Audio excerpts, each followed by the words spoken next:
Hello, everyone. Good evening. How are you all doing? A warm welcome to each one of you, and thank you for logging in. As always, on Sundays at 8, Pragati and I come up with a topic to talk about in our live discussion.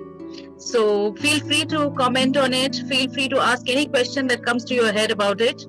So let's just give us our brief introduction before we move on to the topic of the day. That's my colleague, my friend Pragati Sureka. She's a clinical psychologist, an author, a poet, and she's been practicing at Cornash and in other places for the past 15 years now. And I am Devleena Ghosh, the director, founder of Cornash, the Lifestyle Management School. So over to you, Pragati. Thank you, Devleena. Welcome everyone on our live today. Today, let's talk about the special day that it is today. What day is it? Happy Friendship Day. So tell me. Yes, Happy Friendship Day. Yes. That one friend who never lets you down is always there, whatever the time of the day or night, and is just a very simple, constant presence in your life.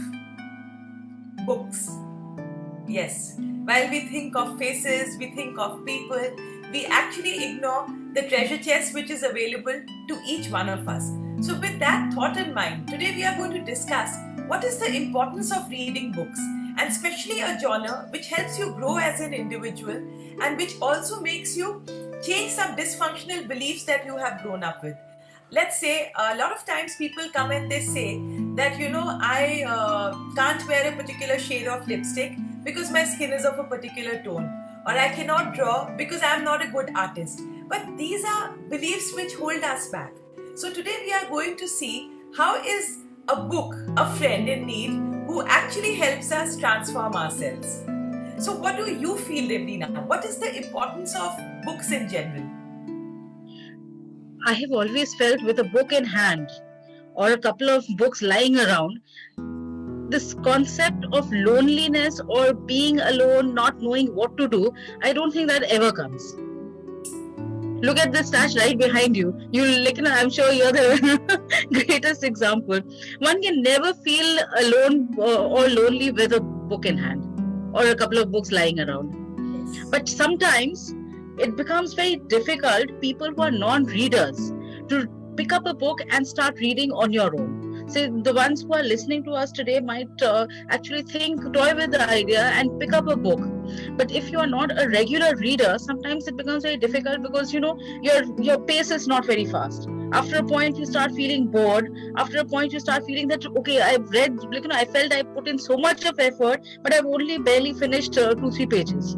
So there's this whole book to be read. So I might as well give up. With that concept, during this lockdown, what we started was this group reading, this reading in groups, or the book club, which is popularly known as. So now we have a lot of book clubs. We have online book clubs forever. For a very long time, this concept of online book clubs have been going on. But we picked it up locally. We picked it up just recently when the lockdown started. And we realized that there are generic literature, there is generic fiction, which is still read by still a lot of people. But this concept of reading a self-help book, or more specifically a therapy book, is something that most people don't toy with. Someone had once told me a very interesting thing about self-help. Pragati, would you like to take on from here? Yes, that someone was me only. I still remember one day when I had walked by, one genre which I would never touch was self-help books. I always would think, again, it was a dysfunctional belief, like I said, that, self-help books are for losers, or people who pretend that, they can just get out of any trouble that they have. They need to just go to professionals or just let life be, Why fiddle around with the way nature has meant you to be? And many a times we feel, that if I'm feeling bad, why can't I just go and distract myself? I can go shop, I can run, I can cook, I can chat with a friend or a family member. So why do I need to read a book which will help me improve myself? And on top of all the problems, and when people are making me feel so bad about my life, now I have to work on myself only. It was a very difficult concept to stomach. But today, after more than a decade of reading such books, I realize that they help you find that zone in yourself which is completely untapped. Because you know what makes you feel comfortable. What is your set point? What is your balance? What feels good? What does not feel good? So it actually works as that loyal friend. A self-help book is a very loyal friend which holds your hand, which shows you what are the little things that you can erase out of your life, which are pulling you down. And so that you are just going up like a balloon, or you're buoyed, you're full of life and passion.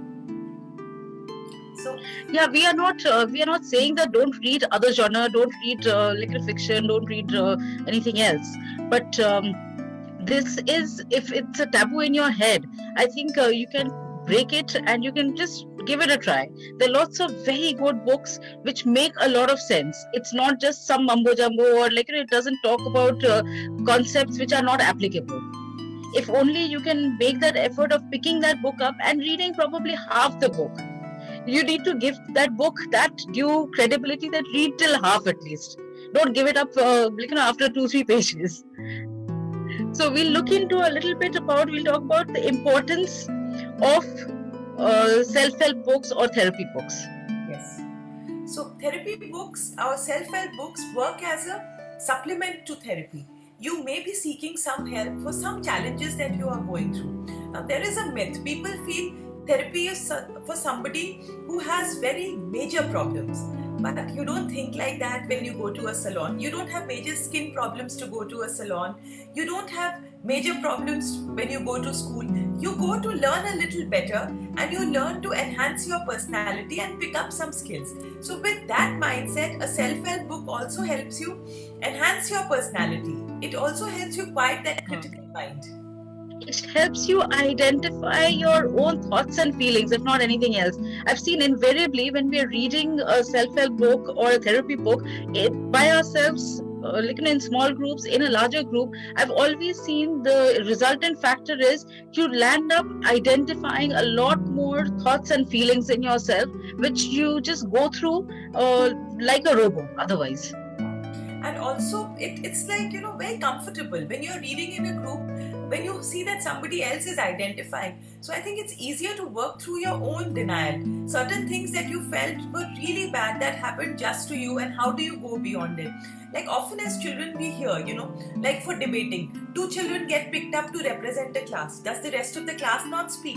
Of course everyone speaks well and we all are speaking, but most people, if they have not been the representative of their class, they tend to feel, oh, I am not a good speaker, or how do I do things, or I am not a good writer, how do I write? So when you work through a book together in a group, you've come to a very, very pertinent point, I think, Pragati, there.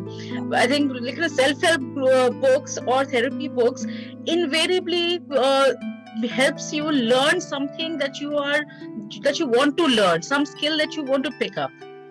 It can be communication, it can be improving self, it can be improving your personality, it could be improving a relationship. However, so you have a goal in mind, and with that, if you start reading books on that particular subject, I think you get a lot of answers, a lot of know-hows, and if you start applying them, you automatically start getting better. And one more thing which I see with self-help books, some people feel that they have not grown up with a good role model. For whatever the reasons, there was no one around them who could role model them well. So another genre of self-help books is biographies. When you read biographies of great men or people who have overcome challenges, they epitomize that no pain, no gain. If you've gone through a painful experience, it can actually transform you. They say that when the caterpillar feels that the world is coming to an end, it emerges into a butterfly. So if you look at supplements to self-help books, a lot of times self-help as a concept or as a word does not appeal to us or makes us feel funny. So if we think of supplements, what could we start with? It could be a therapy book, it could be a biography, it could be an autobiography, it could be a book on philosophy, it could be a book on spirituality. So there are a number of ancillary genres which you could start with if the word self-help makes you feel uneasy. Yes. The whole idea is, how do you read such a book? A lot of times I think people are very hard on themselves when they read a self-help book. Either they find it boring, or they feel ki, oh God, what will others think? That why do I need a self-help book? Am I going through a major crisis in life that I need to read a self-help book? What's wrong with my life? So once you quieten these noises in your head, or maybe from your environment, there are a few things that you need to keep in mind when you're reading a self-help book. First is, read with your own development in mind. It's not something which is for another's, notice, or for people to appreciate you for it. No. The whole goal of a self-help book is your own development, where you set your own space, read it slowly, absorb it. Maybe, if you read 10 sentences also, but which are the ones that you are going to apply in your life. And taking notes. Take notes is, I think, a very important thing, which I think we all do. While we are reading the book, we very often take notes. That's one of the things we've been doing in this reading group also. Yes. It works almost like therapy. I wouldn't say it is therapy, but it's a good supplement. And when you read in a group, as we saw over the last few months, 30 people could read a book together, they could read in harmony. And when any individual went through challenges, that courage came in, that I'm not alone, others are also moving on, so I can also give it a try. I don't need to be an avid reader, I don't need to be in love with books, but just that intent that yes, I want to read this one book at hand is enough to start reading the book. Also, when you're reading a self-help book, it's actually a treasure chest where you can pick up certain points. Every book, you don't have to take out multiple concepts, but even if 2 concepts that you pick up from a book, which perhaps you could try and practice over the next 21 days, that's when you will see what a self-help book can do for you.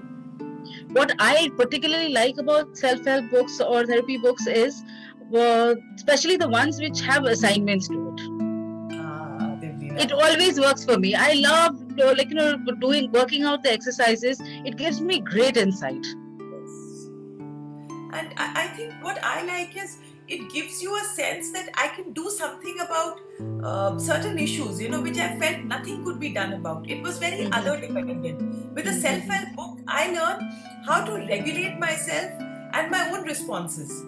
I'm not at the mercy of another person.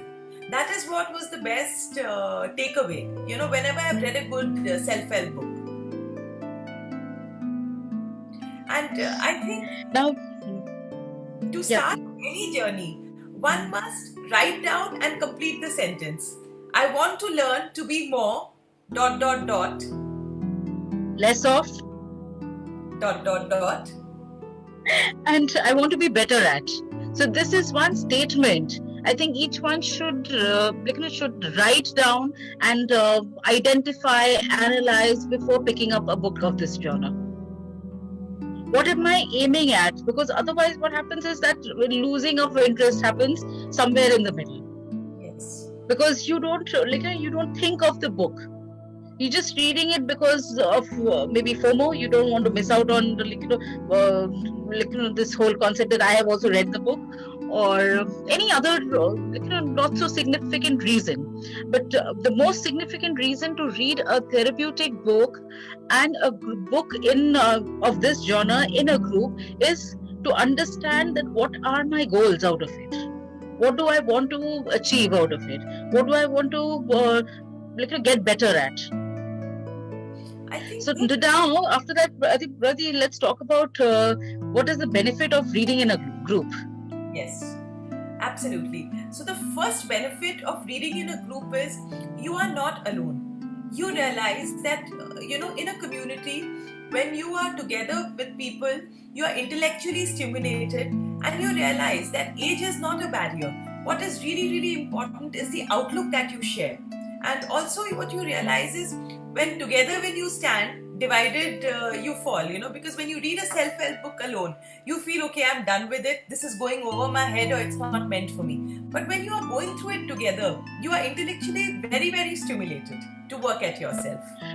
With me, I have often felt earlier that I'm the only one who's going through this misery in this whole wide world. So when I read the same thing in a group or with someone else, I felt that when I got similar input or maybe a different perspective. So that's an eye opener. That when you read a book in a group, there are different people, there are new people, new perspectives. And also, it's a break from everyday life, Like a lot of times, life seems to go on autopilot. You don't know what is happening, and you feel life just is carrying you through. It just gives you that chance to take a pause and reflect on what is going well, what is not going so well, and what is it that you want to work at. It creates a camaraderie between the group participants. And also, it gives that freedom to share feelings and experiences, and where you feel you're not judged, and you realize that honesty is a way of life. You don't have to be best friends, you don't have to be close relatives.